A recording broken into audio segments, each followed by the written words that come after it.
Nag-request nga si Mister na magluto naman daw ako ng mga gulay dahil tapos nag-adobo din ako kasi cravings daw niya. Nagpakarwas na din ako sa sasakyan ko mga mare tapos nagpabapping na din ako para ma-maintain yung kinis ng sasakyan ko tapos napabox to zero na din ako dahil. Pero syempre bago yan mga mare kung masikip at maluwang eto magluluto na naman ng pambansang ilaw ng tahanan dahil at may pa-U-turn pa siya dyan nakakaloka.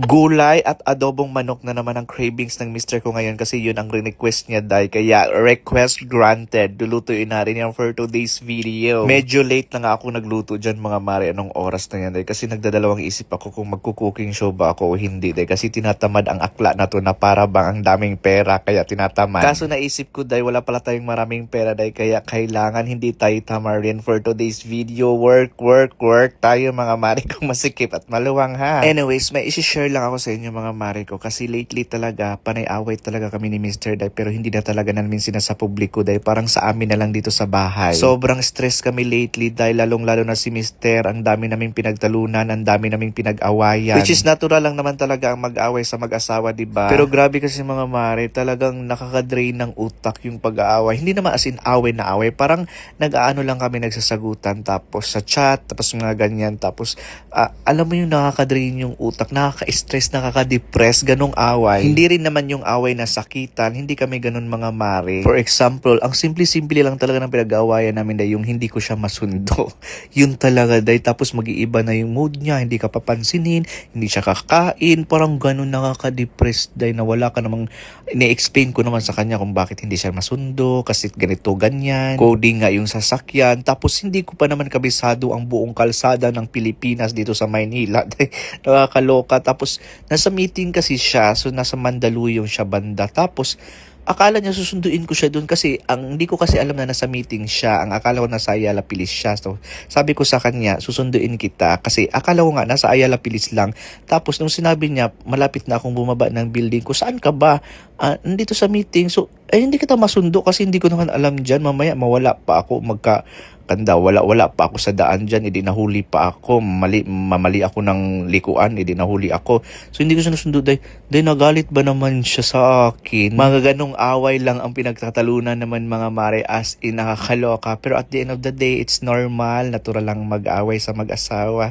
Uy, sana all mag-asawa, diba? Pero alam niyo, one thing I've learned in this relationship, wow, English siya. Kasi, pag nag-aaway kayo, alam mo, yun yung nagpapatibay sa inyo, yun yung malalaman nyo yung ugali mo, tapos mag-a-adjust na kayo in the next time, ay, ganito siya, kaya dapat hindi mo gawin yun.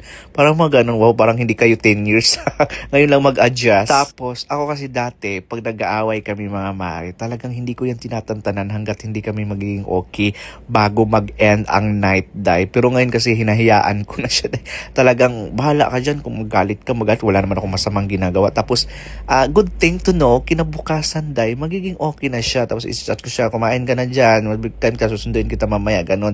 Tapos magiging okay na siya, ganyan. Ganyan lang ang eksena namin. I understand din naman mga mare na lately super stress talaga si Mr. dahil na-scam ngayon ng 40k. Na-scam kasi siya sa Lalamove ng 40k mga mare. Hindi dineliver ng rider yung item nakakaloka talaga. Tapos until now wala pa ring action yung Lalamove office. My God, pinuntahan na ni Mr. doon sa pinaka main branch pero wala pa din talagang action. Ano ba tong Lalamove na to? At dahil na-scam nga siya ng 40k mga mare, so masuspended siya ng 1 week So related kasi yung pagka-scam niya sa work niya. Kaya super depressed talaga ang Mr. ko, nakakaloka. Ito kasi Lalamove na to, mga rider kayo ha. Kayo ito ha. Tandaan nyo, kayong mga rider na kayo ha.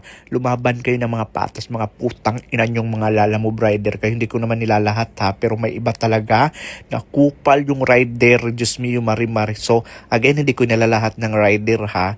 Pero grabe naman talaga yung rider na yun. Gusto ko sanang i-post yung mukha kasi andito yung mukha pero nakakaawa din pag i-post mo Alam nyo that day, hindi lang pala si Mr. ang na-scam niya super dami niyang na-scam that birthday at ang dami din nagreklamo sa Lalamove pero wala pa din action ang Lalamove. Yung mukha kasi ng rider mga mare, pinost ng nung ibang na-scam dahil kasi meron din palang nagpa-deliver sa kanya ng maraming upuan tapos hindi niya dineliver. Nakakaloka, diba? Kaya ayun mga mare, ewan ko kung nasa na yung rider. Paldo-paldo yung rider na yun na sana makarma ka dahil. Diyos mo yung mare, pagdasal ka na lang namin. Gusto ko sanang i-post yung mukha kasi andito yung mukha niya pero nakakaawa din baka, Diyos ko, baka may mga anak, may pamilya, hindi ko alam kung bakit mo ginagawa yan. Lumabang ka naman ng patas. Nanggigigil ako sa'yo.